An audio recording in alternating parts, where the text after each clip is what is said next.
Hi, it's me, Jacqueline. Welcome to my channel. If you are new to the channel, then please subscribe to my channel and join me at Patreon. Link in the description. Over the next few years, Miyuki went back to work at the department in almost the same position that Mike had. As the twins began to mature, Toshi became as pretty as her mother.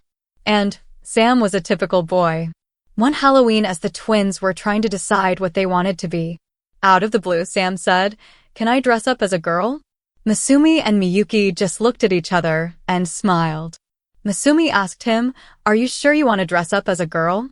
Won't your friends make fun of you?" "Yes, I want to, because Paul is going to. And we thought it might be fun to do it together." "Well, I guess you can. We may have to go find some clothes to fit you." "What about Toshi's clothes? She may not want you to wear her things." "That's all right, Mom. I don't mind, as long as he doesn't get them dirty," Toshi said. "Well then, I guess we know what Sam is going to be." Over the next 2 weeks, Masumi found a wig that would fit Sam. She tried different outfits on him to see what looked best. She tried various looks and makeup that a young girl would use. Sam complained about all the fuss. But Masumi told him that if he wanted to dress like a girl for Halloween, that he should look as good as possible. He finally let her work on him, and when she was done, he looked like a pretty girl. On Beggar's Night, Paul and his dad stopped by to pick up Sam, or as Toshi was now calling him, Samantha. Paul looked like a boy dressed in girl's clothes. And Sam was a little embarrassed that he looked so good. Toshi, being a little tease, even told Paul that Sam was now Samantha and Paul's girlfriend. As Sam, Paul, and Paul's dad walked down the sidewalk, Masumi whispered to Miyuki, "The nut doesn't fall far from the tree." Miyuki looked at Masumi and said, "I just hope that he doesn't begin to like it. If he does, he does. And we support him."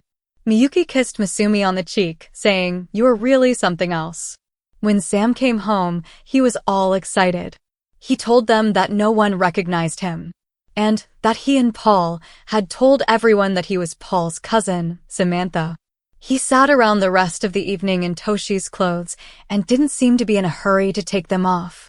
As time went by, the twins never asked about their dad. They had become very used to Aunt Mi being around all of the time. But just before their 13th birthday, Masumi and Miyuki decided it was time to tell them a little about the family secret. The girls felt that the twins were mature enough to know, and maybe they would understand. Story time.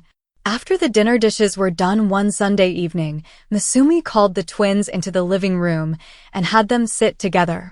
The twins knew that it was time for a family talk. They had these before. Masumi told the twin that what they were about to hear was to go no further. That if it did, people could get hurt.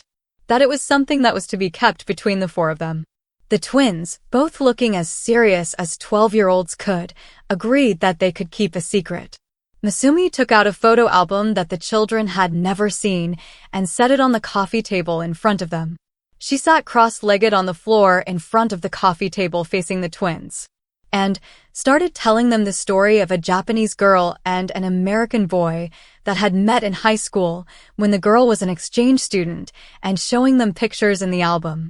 She told them how they had fallen deeply in love, how he had told her about his love of crossdressing, how she had helped him bring out his feminine side, their travels in Japan, their marriage, how he had started living full-time as a Japanese girl, and finally how he had helped his country and Japan. As Masumi was telling the story, you could first see a look of puzzlement on the twins' faces. Then, Toshi got a little smile on her face and a twinkle in her eye. When she looked at Aunt Mi, Sam was still thinking this all over, and when Masumi was done, he said, "Mom, that sounds like you and Dad, except for the part about crossdress." He looked at his Aunt Mi, then Masumi, then whispered something to Toshi. Toshi whispered something back. Masumi said, "Sam, you know it's not polite to whisper. Do you have something to share?" "Yes, Mom. I think that Aunt Mi is really Dad. And so does Toshi." "Is she?" "Yes." The twins sat and just looked at their Aunt Mi. Finally, Toshi got up, walked over to Miyuki, wrapped her arms around her neck, gave her a big hug, and whispered, "I love you." "I love you too, Toshi," Miyuki whispered back. As Toshi stood back, there was a tear in her eye. "What's wrong, honey?" Miyuki asked. "I'm just so happy. I thought that Dad had left us or that something bad had happened to him. And now I have a dad and an aunt, even though they are the same person." Toshi again gave Miyuki a hug and a kiss on the cheek. Masumi looked at Sam and said, "Honey, do you have anything to say?" Like a typical preteen, Sam said, "I think this is cool." "Cool? Yeah, my dad is here, but he's really my aunt. That's not strange to you?" "Yeah, but he wasn't afraid to be who he really is. And he helped the country by doing it." He then walked over and gave Miyuki a big hug.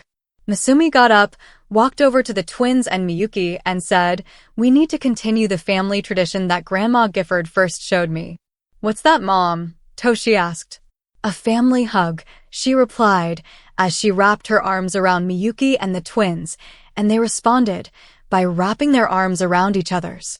Of course, Sam, being a boy, tickled his sister, making her laugh. "Now, remember you two.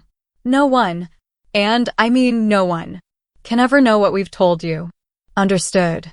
"Yes, Mommy," the twins said in unison. Toshi continued, "Mommy, some of the kids at school say that you and Aunt Me are lesbians. Well, now you know the truth. That's what's important. And I think we'll just go on letting them think that. Don't you?" "Yeah, our family secret." Things went along smoothly for the four. The twins matured into two great people, graduated from high school and college. Miyuki became the head of her section at the department.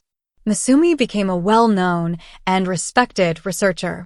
At this point, we'll leave the four to their lives.